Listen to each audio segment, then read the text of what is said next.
Dia 6 de fevereiro, Gênesis capítulo 39.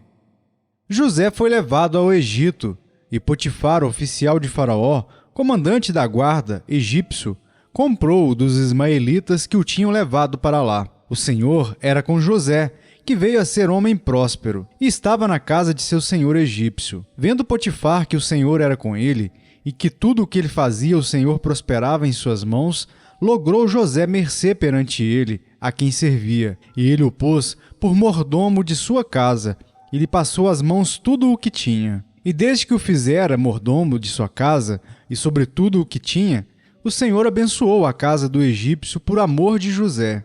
A bênção do Senhor estava sobre tudo o que tinha, tanto em casa como no campo. Potifar tudo o que tinha confiou às mãos de José, de maneira que, tendo-o por mordomo, de nada sabia, além do pão com que se alimentava.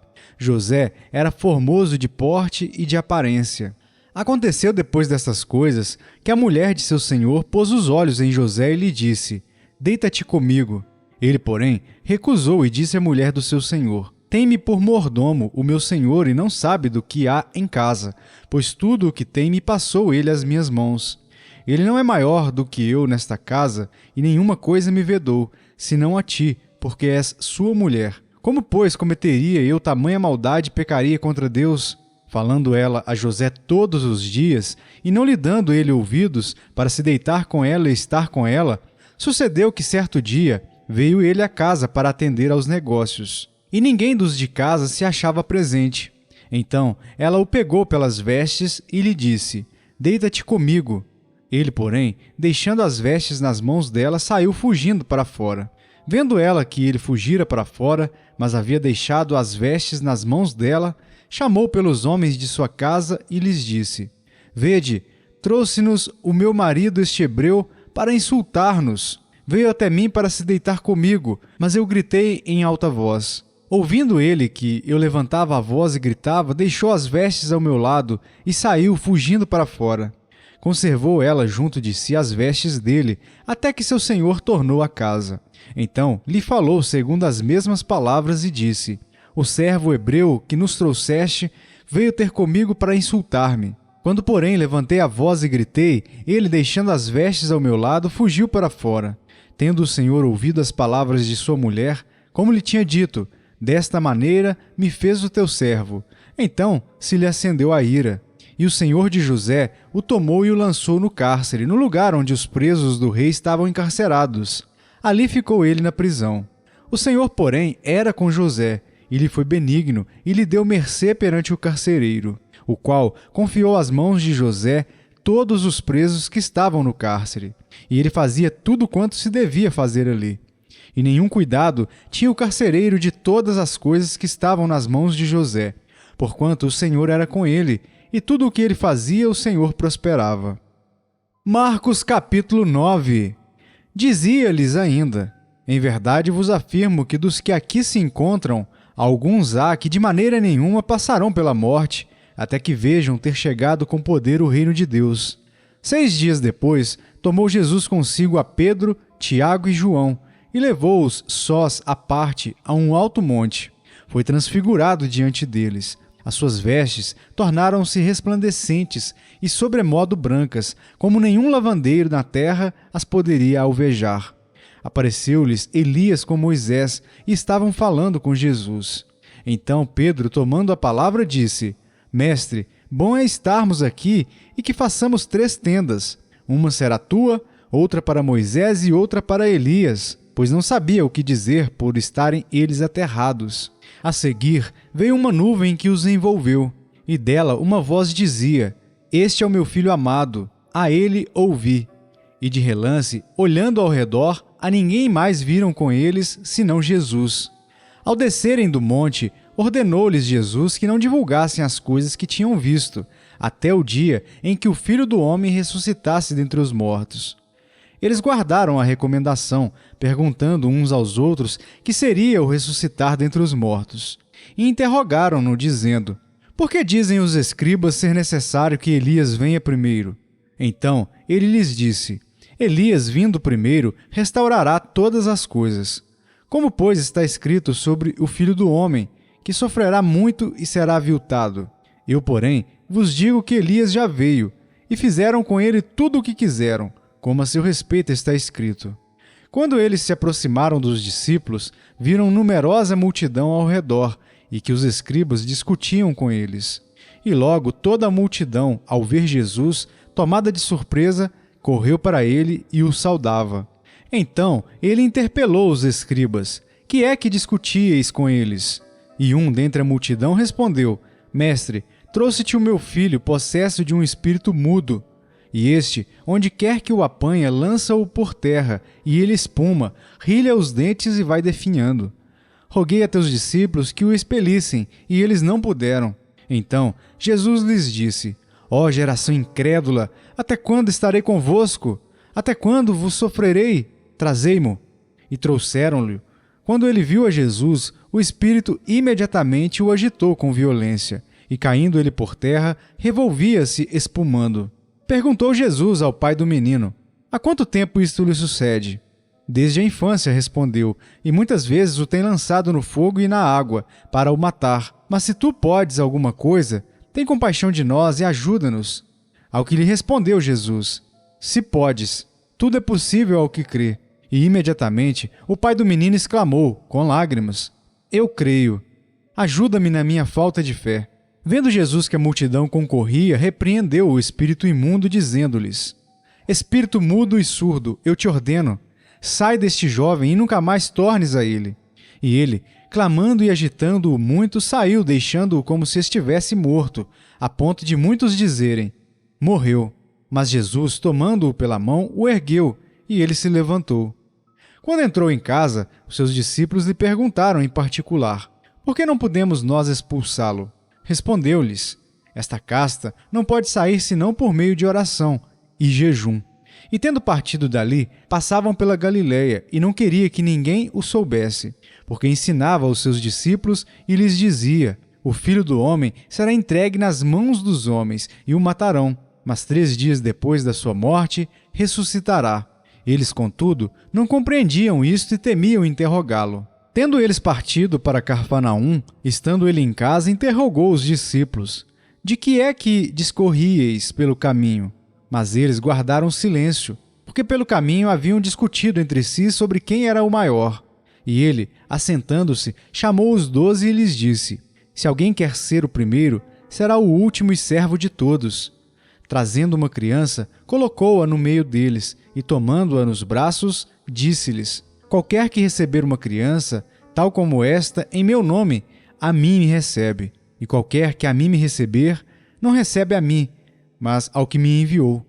Disse-lhe João: Mestre, vimos um homem que em teu nome expelia demônios, o qual não nos segue, e nós lhe proibimos, porque não seguia conosco.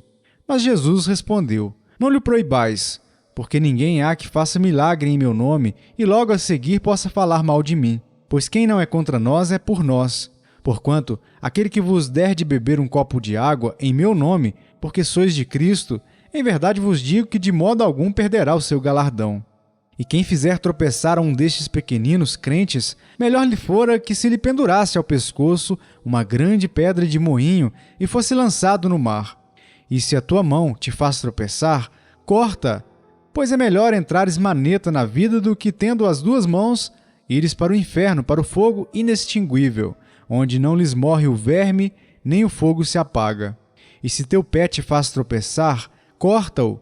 É melhor entrares na vida aleijado do que, tendo os 2 pés, seres lançado no inferno, onde não lhes morre o verme, nem o fogo se apaga. E se um dos teus olhos te faz tropeçar, arranca-o. É melhor entrares no reino de Deus com um só dos teus olhos, do que, tendo os 2, seres lançado no inferno, onde não lhes morre o verme, nem o fogo se apaga. Porque cada um será salgado com fogo. Bom é o sal, mas se o sal vier a tornar-se insípido, como lhe restaurar o sabor? Tende sal em vós mesmos e paz uns com os outros. Jó capítulo 5. Chama agora. Haverá alguém que te atenda? E para qual dos santos anjos te virarás? Porque a ira do louco o destrói e o zelo do tolo o mata. Bem vi eu o louco lançar raízes, mas logo declarei maldita a sua habitação. Seus filhos estão longe do socorro, são espezinhados às portas, e não há quem os livre. A sua messe, o faminto a devora, e até do meio dos espinhos a arrebata, e o intrigante abocanha os seus bens.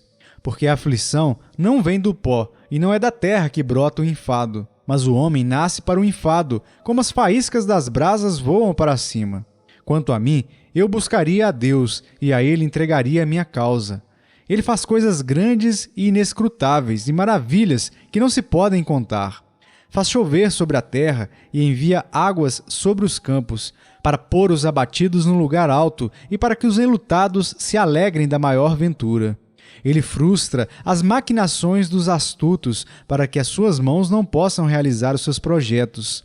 Ele apanha os sábios na sua própria astúcia, e o conselho dos que tramam se precipita. Eles de dia encontram as trevas, ao meio-dia andam como de noite, as apalpadelas. Porém, Deus salva da espada que lhes sai da boca, salva o necessitado da mão do poderoso. Assim, há esperança para o pobre e a iniquidade tapa sua própria boca. Bem-aventurado é o homem a quem Deus disciplina. Não desprezes, pois, a disciplina do Todo-Poderoso, porque ele faz a ferida e ele mesmo a ata. Ele fere e as suas mãos curam. De 6 angústias te livrará, e na 7ª o mal te não tocará. Na fome te livrará da morte, na guerra do poder da espada. Do açoite da língua estarás abrigado, e quando vier a assolação, não a temerás. Da assolação e da fome te rirás, e das feras da terra não terás medo, porque até com as pedras do campo terás a tua aliança, e os animais da terra viverão em paz contigo. Saberás que a paz é a tua tenda, percorrerás as tuas possessões e nada te faltará. Saberás também que se multiplicará a tua descendência e a tua posteridade como a erva da terra. Em robusta velhice entrarás para a sepultura, como se recolhe o feixe de trigo a seu tempo. Eis que isto já o havemos inquirido, e assim é. Ouve-o e medita nisso para teu bem. Romanos capítulo 9.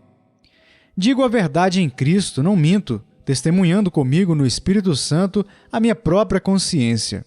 Tenho grande tristeza e incessante dor no coração, porque eu mesmo desejaria ser anátema, separado de Cristo, por amor de meus irmãos, meus compatriotas, segundo a carne. São israelitas, pertence-lhes a adoção e também a glória, as alianças, a legislação, o culto e as promessas. Deles são os patriarcas, e também deles descende o Cristo, segundo a carne, o qual é sobre todos, Deus bendito para todo o sempre. Amém. E não pensemos que a palavra de Deus haja falhado, porque nem todos os de Israel são de fato israelitas, nem por serem descendentes de Abraão são todos seus filhos, mas em Isaque será chamada a tua descendência. Isto é, estes filhos de Deus não são propriamente os da carne, mas devem ser considerados como descendência os filhos da promessa. Porque a palavra da promessa é esta: por esse tempo virei e Sara terá um filho. E não ela somente, mas também Rebeca, ao conceber de um só, Isaque, nosso pai. E ainda não eram os gêmeos nascidos, nem tinham praticado o bem ou o mal, para que o propósito de Deus, quanto à eleição, prevalecesse, não por obras, mas por aquele que chama. Já fora dito a ela: o mais velho será servo do mais moço. Como está escrito: amei Jacó, porém me aborreci de Esaú. Que diremos, pois? A injustiça da parte de Deus? De modo nenhum, pois ele diz a Moisés: terei misericórdia de quem me aprouver ter misericórdia, e compadecer-me-ei de quem me aprouver ter compaixão. Assim, pois, não depende de quem quer ou de quem corre, mas de usar Deus a sua misericórdia. Porque a Escritura diz a Faraó: para isto mesmo te levantei, para mostrar em ti o meu poder e para que o meu nome seja anunciado por toda a terra. Logo, tem ele misericórdia de quem quer, e também endurece a quem lhe apraz. Tu, porém, me dirás: de que se queixa ele ainda? Pois quem jamais resistiu à sua vontade? Quem és tu, ó homem, para discutires com Deus? Porventura, pode o objeto perguntar a quem o fez: por que me fizeste assim? Ou não tem o oleiro direito sobre a massa, para do mesmo barro fazer um vaso para a honra e outro para a desonra?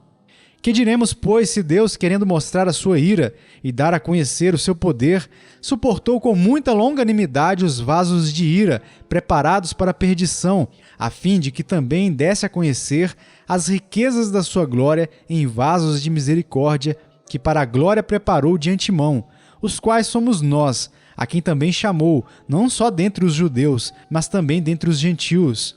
Assim, como também diz em Oséias: chamarei povo meu ao que não era meu povo, e amada a que não era amada. E no lugar em que se lhes disse: vós não sois meu povo, ali mesmo serão chamados filhos do Deus vivo. Mas relativamente a Israel, dele clama Isaías: ainda que o número dos filhos de Israel seja como a areia do mar, o remanescente é que será salvo. Porque o Senhor cumprirá a sua palavra sobre a terra, cabalmente e em breve, como Isaías já disse: se o Senhor dos Exércitos não nos tivesse deixado descendência, ter-nos-íamos tornado como Sodoma e semelhantes a Gomorra. Que diremos, pois? Que os gentios que não buscavam a justificação vieram a alcançá-la, todavia, a que decorre da fé. E Israel, que buscava a lei de justiça, não chegou a atingir essa lei. Por quê? Porque não decorreu da fé, e sim como que das obras. Tropeçaram na pedra de tropeço, como está escrito: eis que ponho em Sião uma pedra de tropeço e rocha de escândalo, e aquele que nela crê não será confundido.